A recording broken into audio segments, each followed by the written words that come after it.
What's up, you guys?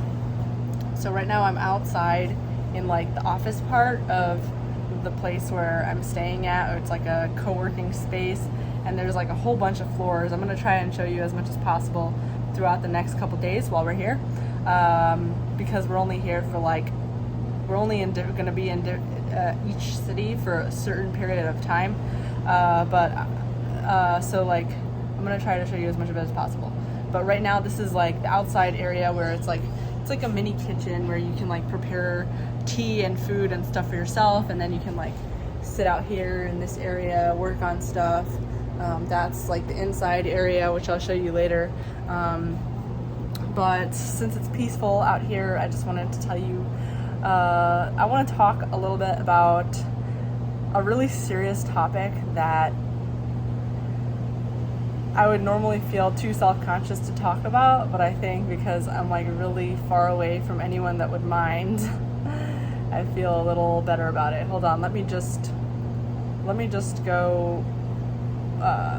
get a drink for myself real quick and sit down in the shade and where it's a little comfier. Alright, so I got my cold ice water and I'm going to talk about this topic a little bit. So this video is not meant to dunk on anybody that is in the Jewish community, in the Orthodox Jewish community, in the ultra-Orthodox Jewish community, or really in any community at all. It's not meant to dunk on anybody. It's just meant to bring light to something that I saw a lot growing up in the community that I grew up in. And man, I have this like rash, heat rash, necklace that I was wearing yesterday. So it's like really hot and tropical here in Cartagena. So anyway, so as a lot of you know, I grew up in the cross sections of a few different communities, Persian traditional community, but also in the ultra-Orthodox, Orthodox Jewish community. And it tends to be more traditional. There's a lot of rules, a lot of observancies, a lot of religious stuff to adhere to, and a lot of it is very rational, like just good for you, stuff that are good for you, like I don't know, once a week, Shabbat, holidays, you don't use your phone, you don't work, they don't touch electricity, kind of like a day of rest. Stuff like that. Just a lot of stuff that's kind of, you can see where the logic was when the rules were created and how it still would apply today. Even if it seems a little silly, you can understand how it's benefiting a lot of people's lives. But there are some things that are kind of like, as a girl, you might see as questionable. And I'm gonna try not to beat around the bush too much. If it looks like I'm beating around the bush, it's not because like I'm hiding stuff, it's just because I don't want to say it in a way that looks like I'm trying to offend anybody or try to like dunk on anybody. I'm just trying to find a way to say it like in a healthier way. Like that's not, Anyway, so one thing that really scared me growing up, and I saw it as a big issue in the Orthodox Jewish community, is that the way that women are treated in marriages, at least legally, according to Jewish law, and this isn't to say at all that like, Judaism is worse to women than other religions. I know that there are plenty of religions that are worse than Judaism when it comes to treating women in a marriage. There's plenty of bad things out there. So this isn't in any way to compare anything. This is just to like bring light to an issue that really scared me about religion in general, and part of, just one small reason why I decided that I didn't want to be religious. This scared me a lot, and that's the idea that a woman doesn't have agency in a marriage, that if she's in a marriage in a halakhic marriage, according to Jewish law, if she ever wanted to leave it, she wouldn't, and if it was totally her decision to leave, she wouldn't be able to leave unless her husband was the one giving her permission to get a divorce. So legally, in an Orthodox Jewish marriage, and I know they have exemptions now, they have halakhic prenups, and they have ways that some modern Orthodox rabbis are getting around it, but legally, according to traditional Jewish law and according to how most Orthodox rabbis operate today in 2022, if a woman wants to get a divorce, she can't get a divorce on her own. She would have to get permission from her husband to get a divorce. So it goes by the guy. The guy is the one that gives permission. If he wanted to get a divorce, he has complete agency to do that. If a woman wants to get a divorce, she doesn't. And then, unless he gives it to her. So the problem that creates is that a lot of times you have guys that their women want to leave them because for whatever reason, they're just not happy in a marriage or whatever. And the women, so the guy doesn't want the woman to leave. He's like, no, you have to be chained to me for life because I don't want you going with some other guy. Meanwhile, adultery is a one-way thing according to the Old Testament, according to the Torah. Adultery is only, according to the Torah, it's only adultery if a woman, a married woman, gets with another guy. It's not adultery if a married man gets with another woman. It's seen as negative. The rabbis have made it decreed that that's now considered adultery, and not all rabbis, not all rabbis, even today, not all rabbis consider that as adultery for a man to go with another woman, for a married man to go with another woman. They just see it as a bad thing, because it's just in modern times it's seen as a bad thing for married men to go and cheat on their wives. But it's not considered adultery according to the Torah. It's not considered adultery according to the Bible if a man gets with another woman, but it is considered adultery if a woman gets with another man. According to the Torah. Yeah, sure. Modern Orthodox rabbis will say whatever they want to say. But if you want to go according to the book says this. The book says that a man can have multiple wives, and it made sense for the times. And I'm not dunking on it, I'm just saying the way that it was, the way that the books say. A man can have multiple wives, a woman can only have one husband. And biologically it makes sense, making sure that your kids, who's the father of your kids, stuff like that. It makes sense. I'm not dunking on it, that's just the way it was, and that's the way that most, if you were to go to an Orthodox rabbi and he had to follow the law, that's the law that he has to follow. And so when it comes to a lot of different things, it's a lot stricter on women than on men. Women, when they get married, they have to wear a ring. They have to cover their hair. This is in Orthodox Judaism. They have to abide by certain purity laws. Men don't have to do that. A man who's married, a married man, doesn't have to wear a ring. He doesn't have to change the way he looks. A lot of modern Orthodox men will do that anyway, just to show equality, and they want to show solidarity with their women, but they don't have to. According to the Torah, they don't have to. And so again, when it comes to getting a divorce, a man can get a divorce legally if he wants to. He can unchain himself from a woman legally if he wants to, but he doesn't have to. He can legally, technically, he can decide that he doesn't want to give his woman a divorce, and he wants to keep her, and in Hebrew it's called an aguna. Aguna is a chained woman for life. Basically, if she wanted to get a divorce and he didn't, so she wanted to leave him, but he didn't want that, he could decide that he just doesn't want to give it to her. And, he could go and find another woman and she would have to, for the rest of her life, be his wife, and all the laws of a married woman would apply to him also, would apply to her.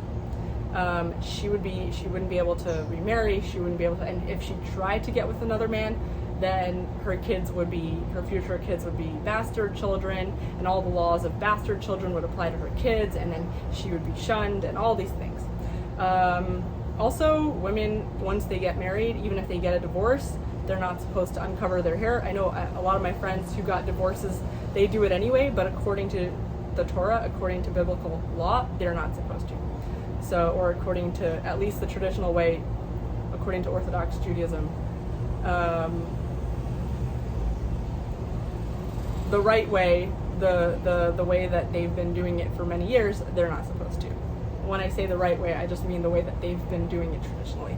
So, yeah, you could say, and every time I talk about these things, there's always some modern Orthodox person that says, what? No, Judaism is so equal, and that's not true. We have something called the halachic prenup, and it's something that allows women to, it's like a prenup, and before you get married, you sign a contract that says if a woman wants to get a divorce later, she can do that. And it goes back to the times of King David and Bathsheba. She got a halachic prenup from her husband who went to war, and if they get killed in war, then it's like the letter says that they can get a divorce and legally, and they can go and marry somebody else.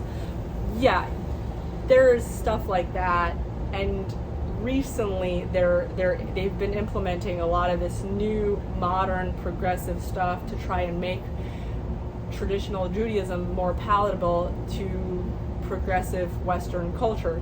But if you want to talk about the way that it has been practiced for many years, that's not how they've been practicing it for many years. The way they've been practicing Orthodox Judaism for many years is that women are not allowed to get a divorce if on their own, with their own choice. So it's a lot, the stakes are a lot higher when you get married as a woman, and people don't want to talk about this. And also women tend to be, having grown up being raised in that community, I could attest, women tend to be a lot more easily pressured into marriage than men. Women, they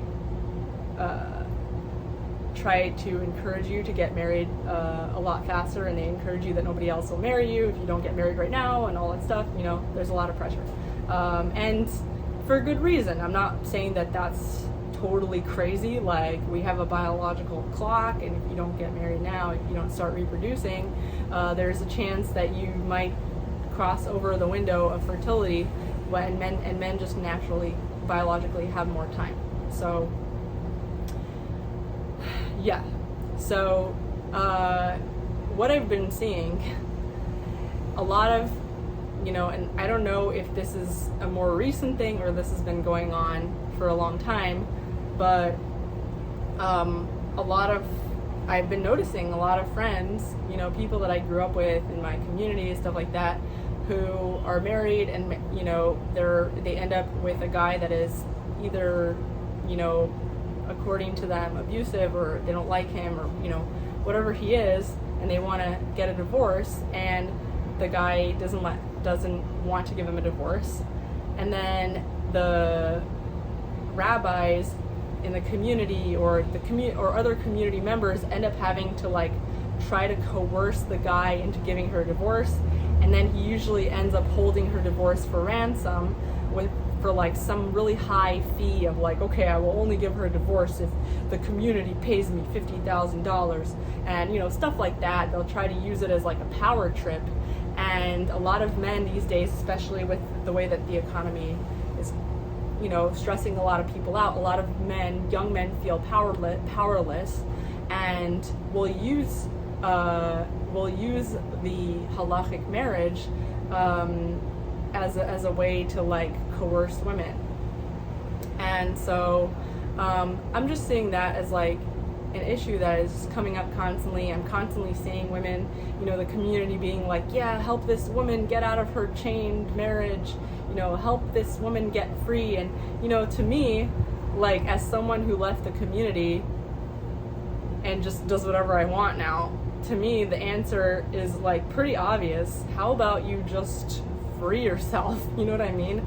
Like, if you're being chained by this system, how about you just unchain yourself? Get a legal marriage divorce, get a legal divorce from, you know, your local court. You know, you live in America because you want to be free. You live in whatever country you are in order to be free. So take advantage of that freedom. Get out of that place, you know. But a lot of women, you know, for me that's a given. But a lot of women don't want to do that because they like everything else that Judaism comes with. They just maybe got trapped into that legal part of it. So, yeah, I'm interested to hear your responses, your reaction, feedback to this. I understand it's a really touchy subject, and I understand that probably a lot of people are going to be upset by it. This is, I don't know, this is just the way I see it, the way I've seen it, you know, growing up. Something that really terrified me. Growing up in that community, I never wanted to end up in that. I never wanted to end up in a halachic marriage to begin with, so that any of that stuff happens to me. You know, unlike what it might seem to a lot of people, it might seem like I'm a very risky person. I'm actually a very risk-averse person, and everything I do is actually mitigating risk. I'm not trying to take on more risks. And the way I see it, the halachic marriage is very risky business. If you're not dealing with completely, like, you know, just like the best deal on the other side of the aisle, you know. So I don't know, just interested in hearing what you guys had to say about that. I like talking about off the derech stuff. Not because I want to dunk on religion. I don't want to dunk on, hold on. Sorry, I just got a notification. So I like talking about off the derech stuff, not because I like dunking on religion or dunking on anybody, but just because it fascinates me, because I grew up religious, very religious, and then I stopped being religious. But then not just that, like, I've been in and out of so many different communities, and, you know, in political stuff, I, you know, ended up in a very political community and then left that. And so I love learning about different types of ideologies, and like, I like exploring and I like talking about it, but I don't want anyone to feel like I'm dunking on them or dunking on their community. Rather, there's just some things that might scare me about a certain way of living that